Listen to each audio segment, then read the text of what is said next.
You cannot run from these deep emotions because they are like a tiger.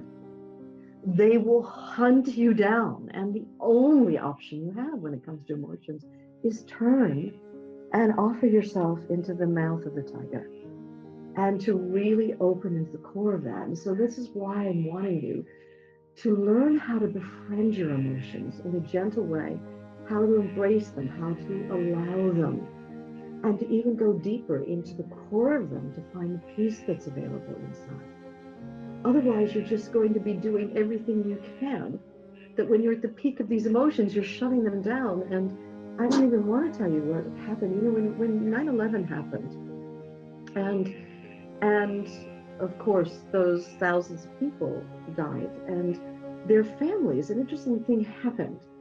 We went to New York City, and New York is my hometown. And we went to New York and we did Journey Outreach there. We brought Journey Outreach there to take people through the Journey Intensive so that they could clear these deeply stored cell memories, you know, because no one gave them a manual. They're feeling this trauma of what just happened to them. They've lost their loved one in Twin Towers.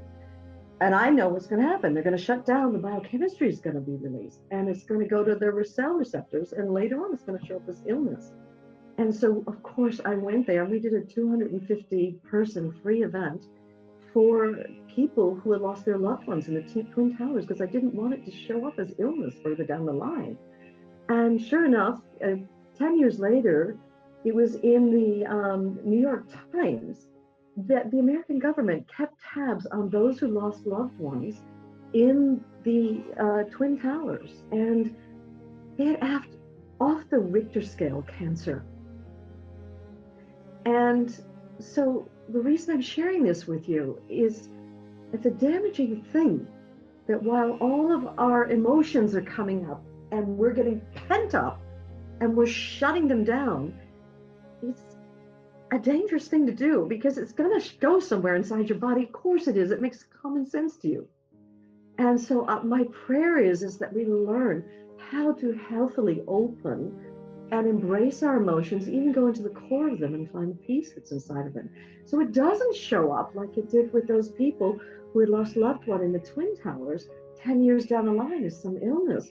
It's why they're using this work in hospitals to get to the emotional root cause of what's co-creating the illness. It's why for the first time in 26 years, I'm giving the Journey Intensive as a live stream.